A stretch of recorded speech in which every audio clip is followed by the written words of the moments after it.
12 horas e 22 minutos, meio-dia e 22, estamos de volta com 104 em Foco, aqui na Rádio Jornal FM 104,1. Você esteve com o Valdir, nosso informativo lar, e agora estamos de volta até a 13h neste sabadão, 25 de julho, tempo bom em São Miguel do Iguaçu, temperatura na casa dos 22 para 23 graus centígrados. Nós temos aqui, para a entrevista agora, a doutora Isadora Tassiane Gebert-Geller, né, para falarmos de um assunto muito importante na área do direito, que é sobre pensão alimentícia. Os mitos que existem sobre isso e também as dúvidas frequentes, né? E se você que está nos ouvindo tiver alguma dúvida, quer fazer alguma pergunta, o nosso WhatsApp está ao seu dispor. 4535651033, pode fazer a sua pergunta. Seja bem-vinda, doutora Isadora, tudo bem? Obrigada, Ademir. Bom dia. Bom dia aos ouvintes da Rádio Jornal. Tudo bem? É um prazer estar aqui com o senhor. Uma alegria recebê-la. Bom, o tema é muito interessante, tá? Pensão alimentícia, vamos começar perguntando o que a pensão alimentícia deve custear. Então, Ademir, é um erro muito comum as pessoas acreditarem que a pensão alimentícia é somente os alimentos ali, né, do dia a dia. Mas, na verdade, são todas as despesas do dia a dia de uma criança, do cotidiano. Então, desde uma vestimenta, o transporte, os cuidados básicos ali, a moradia, todas essas despesas ordinárias da criança são custeadas pela pensão alimentícia. Aí existe um outro instituto que a gente chama de despesas extraordinárias. Essas são umas despesas que vão além dessas despesas do cotidiano. Como, por exemplo, a criança ficou doente, precisou de um medicamento extra, precisou de um tratamento médico, ou chegou naquele momento em que tem que ir e comprar material escolar, os uniformes escolares. Essas são as despesas extraordinárias. Essas despesas são além do valor da pensão. Então, essas costumam ser rateadas na proporção de 50% para cada genitor.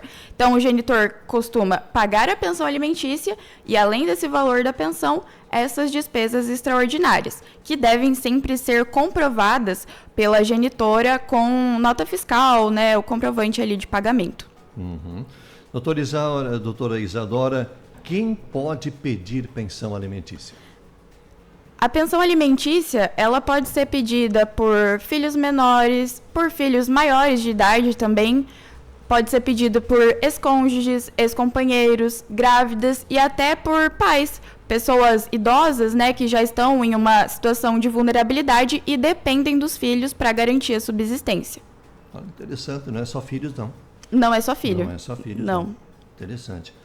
E em que momento da gravidez a mulher pode pedir alimentos, olha que palavra difícil aqui, gravídicos? Os alimentos gravídicos, eles podem ser pedidos a qualquer momento da gestação. Então, a mulher ali descobriu a gravidez, né? Ela já pode entrar com esse pedido de alimentos, né? Esses alimentos, eles servem justamente para auxiliar a mulher nesse período da gestação, porque nós sabemos que tem diversos custos, as consultas, os tratamentos, às vezes ela precisa de algum medicamento especial e também não é justo ela arcar sozinho com todas as despesas que advêm dessa gestação. Então, é possível ela pedir, e aí, nesses casos, diferente de quando é uma pensão para um filho, né, uma criança já nascida, nesses casos a gente não precisa ter um exame de DNA comprovando a paternidade. Até porque não tem como, é muito difícil fazer um exame de DNA num feto, né, que está dentro da barriga, até pode causar algum risco. Então, nesses casos, os juízes aceitam os indícios de paternidade, que é você apresentar, por exemplo, fotos do relacionamento que bate ali com o período da gestação, conversas entre os genitores, né, que demonstram esse relacionamento, testemunhas. Então, esses indícios já são suficientes para fixar essa pensão alimentícia. Muito bem. Existe um percentual obrigatório de 30% para a pensão? Não, esse também é um erro muito comum, assim, é algo que as pessoas acreditam por acontecer em muitos casos, mas não é um percentual, nem existe isso fixado em lei. O que acontece? muitas vezes as pessoas não têm carteira registrada, não têm um emprego formal, né? Não tem aquele rendimento que dá para ser comprovado. E muitas vezes também a genitora ou genitor, quem for pedir a pensão, não tem como comprovar efetivamente quanto que a outra parte recebe, né? A gente não tem os documentos da outra parte. Então, entra ali com o pedido de pensão alimentícia e, nesse período inicial, sempre sai uma decisão liminar, que é a primeira decisão do processo que vai fixar esses alimentos para a criança, para que ela não precise aguardar até a sentença, o final do processo, que é demorado, e nesse tempo ficar sem subsistência. Então, esse valor, 30%, acaba sendo fixado por não ter uma comprovação de qual é a renda do genitor. Então, é meio que uma referência entre os juízes, mas não significa que vai ser sempre esses 30%. Por exemplo, se o genitor ele tem um alto padrão de vida, se ele tem um rendimento alto, por exemplo, que conste no portal da transparência, a genitora ela consiga demonstrar esse valor, a pensão pode ser fixada num percentual maior, pode ser fixada, inclusive, sobre o salário dele e não sobre o salário mínimo. Ou também, se a criança ela faz um tratamento contínuo com terapia ocupacional, fonoaudióloga, ela tem ali esses cuidados especiais, essas necessidades especiais, a pensão também pode ser fixada num valor maior. Muito bem. Meio-dia 28, 12 horas e 28 minutos. Estamos apresentando o 104 em Foco. Hoje conversando sobre a questão do direito, a questão da pensão alimentícia com a doutora Isadora, né? Hoje, uma outra pergunta interessante aqui.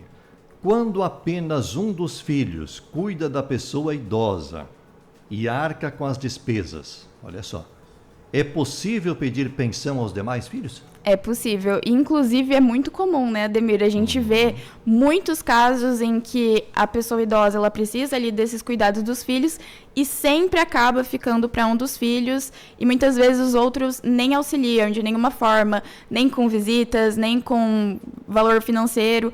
Então, é possível sim pedir, como foi falado no começo, né? É possível as pessoas idosas também terem direito a essa pensão alimentícia, porque não é só os pais que têm que pagar para os filhos, mas em determinado momento os filhos também podem precisar pagar para os pais. E também não é justo que essa pessoa que está arcando sozinha com esses cuidados tenha que arcar financeiramente sozinha também, né? Até porque essa pessoa, ela já está abrindo mão da vida dela muitas vezes para exercer esses cuidados. Ela fica ali com essa pessoa de segunda a segunda, não tem um descanso no final de semana e, inclusive, muito além da pensão alimentícia, nós podemos fazer esse pedido de visitas para os outros filhos. Então, para que em finais de semanas alternados os filhos troquem com essa pessoa que está ali exercendo os cuidados, para que ela também possa sair, né, possa ter um momento de descanso. Interessante, hein? A partir de quando, doutora Isadora, a pensão alimentícia pode ser cobrada? A pensão alimentícia, muitas vezes as partes fazem acordo verbal, né? Acabou ali o relacionamento, as partes fazem aquele acordo, eu vou pagar R$500, eu vou pagar R$600. Mas judicialmente, isso não tem validade. Então, a gente pode passar a cobrar isso depois, né? Caso a pessoa não pague, quando tem um acordo entre as partes que esteja homologado judicialmente, ou seja, que as partes fizeram um acordo e entraram com uma ação para que o juiz homologue e assim, a partir daí, tenha validade, ou que a parte entrou com uma ação litigiosa, né, uma contra a outra, e aí o juiz fixou os alimentos. A partir desse momento, é possível a cobrança desses alimentos. E o desemprego? Ele encerra a obrigação de pagar pensão? Não. O desemprego por si só, ele não encerra a obrigação. Até porque não é porque você está desempregado que você não tem mais o seu filho, né? E também não tem como a outra parte arcar sozinho com as despesas de uma criança, que nós sabemos que são muitas. Então, caso a pessoa fique desempregada, de forma alguma ela pode parar de pagar a pensão. Inclusive, se tem a fixação da pensão alimentícia e ela parar por conta própria, pode depois ser ajuizada uma ação de execução contra ela, sob o rito da prisão ou sob o rito do cumprimento de penhora, expropriação de bens, né? Mas o que ela pode fazer é, se realmente ela teve uma redução significativa ali na capacidade contributiva dela, ela pode ajuizar uma ação de redução desses alimentos. Então, ela vai no juiz e fala, olha, aqui reduziu, né, eu estou desempregado, não tenho mais condições de arcar com aquele valor que tinha sido fixado anteriormente, então agora eu preciso que tenha um novo valor que se ajuste à minha realidade, mas de forma alguma parar de pagar. E a guarda compartilhada, doutora Isadora, dispensa o pagamento da pensão? Não, na verdade, aqui nós temos uma grande confusão que as pessoas cometem, que é entre a guarda compartilhada e a guarda alternada. A guarda alternada é quando a criança ela fica, por exemplo, uma semana na casa de um genitor e outra semana na casa da outra. Então, nessa guarda alternada, as despesas, elas estão ficando 50% para cada, né? Não tem a necessidade da fixação da pensão alimentícia. A guarda compartilhada vai ter uma residência fixa. Então, a criança ou ela vai morar com a mãe ou ela vai morar com o pai. E o genitor que não ficou com a guarda dessa criança vai exercer os seus direitos de visitas. Então, o que compartilha nesse tipo de guarda? São as decisões da vida do filho. Então, ali, quando quiser mudar de escola, quando quiser levar ao médico ou trocar de cidade, vai ter que comunicar esse outro genitor. Mas então, por que nesse caso tem a fixação de pensão alimentícia? Porque um genitor está arcando com as despesas ali no dia a dia. O outro vai exercer seu direito de visita a cada 15 dias, uma vez por semana. Então, ele não está na mesma proporção. Por isso que tem que ser fixada a pensão alimentícia para que o genitor que não está nos cuidados do dia a dia também possa custear essas despesas. Doutora Isadora, você fala em genitor, você não fala pai e mãe. É uma questão de nomenclatura apenas ou de fato tem alguma diferença? Não. É só uma questão de nomenclatura. A gente acaba usando mais ali no nosso dia a dia, por isso que às vezes eu falo genitor ou genitora, mas é o pai e a mãe. Tá certo. O nascimento de outro filho reduz automaticamente a pensão já fixada? Também não. O nascimento do filho não vai implicar numa redução automática. Até porque, novamente, né, não é porque nasceu um filho que o outro vai deixar de existir, ou que um filho vai receber mais do que o outro. Então, ambos os filhos, eles vão merecer a pensão alimentícia, os mesmos cuidados. Por isso que o genitor ou a genitora, né, que teve esse novo filho não pode parar de pagar. O que pode acontecer é que ele ajuize uma ação de revisão de alimentos, comprove que com esse filho ele teve maior despesa e com isso uma redução ali da capacidade dele de rendimento, e aí sim reduzir esse valor, mas não vai exonerar, não vai extinguir o pagamento da pensão. Não está aqui no script, mas agora me deu uma luz, uma pergunta. Só paga a pensão o pai?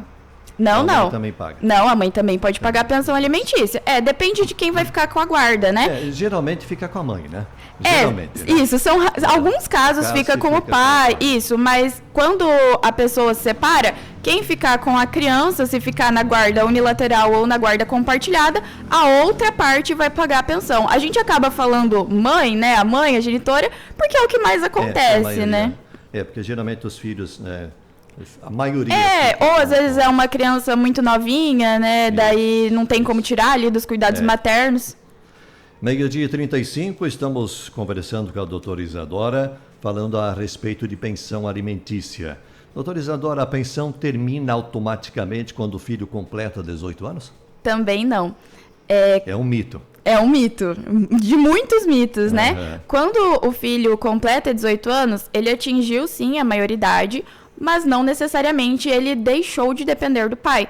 Então, esse pai ou essa mãe que pagava pensão alimentícia, ela não pode parar abruptamente de pagar essa pensão ou por conta própria. Se acontecer isso, inclusive, novamente pode entrar aquela ação de execução, pedindo prisão, pedindo a penhora dos bens.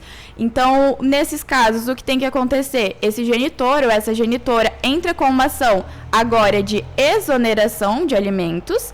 E aí, nesse processo, inclusive, esse filho ele vai ser intimado para se manifestar no processo e apresentar a sua defesa. Se o filho ele continua estudando, está fazendo uma faculdade, ou se ele não consegue se inserir no mercado de trabalho e ainda depende financeiramente do pai, ele pode continuar recebendo a pensão alimentícia. Então, só termina quando ele for independente. Isso, independente financeiramente. Financeiramente. Ô Luiz, não é oba-oba no rala-rola só, depois tem a responsabilidade, né? Fala sério. Doutora Isadora, quando o ex-cônjuge ou ex-companheiro pode ter direito à pensão alimentícia?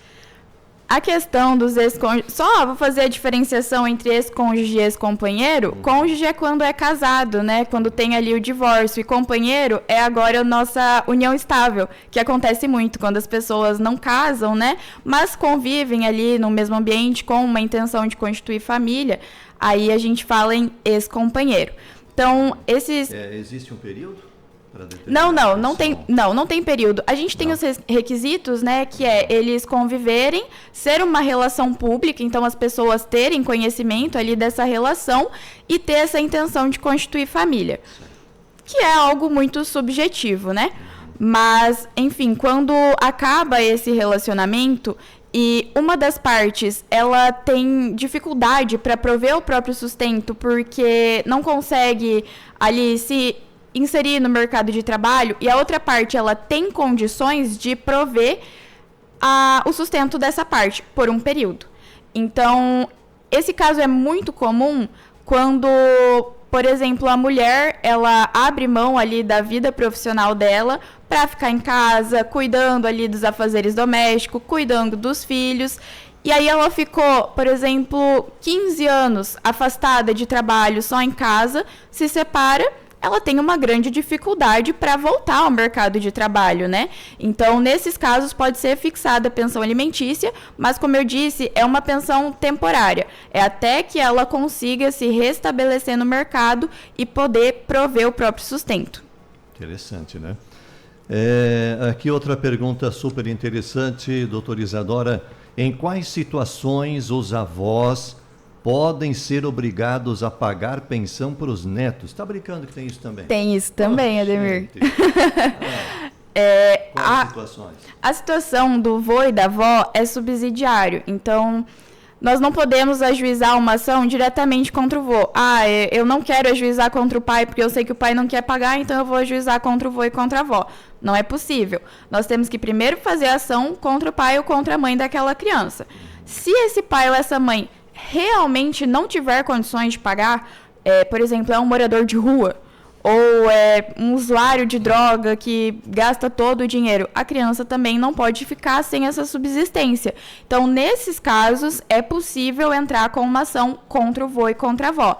Esses avós, eles podem fazer o pagamento integral da pensão alimentícia ou complementar com o valor que o genitor já estava pagando, mas não era o valor integral.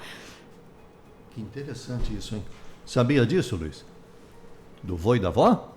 Precisa também sempre cuidar para não deixar esse avô e essa avó passando necessidade, né? Então vai ter que sempre se atentar ao quanto eles recebem, porque muitas vezes é somente um benefício, 2 benefícios. E o vô e a avó, geralmente, ele investiu nos filhos, né? Sim.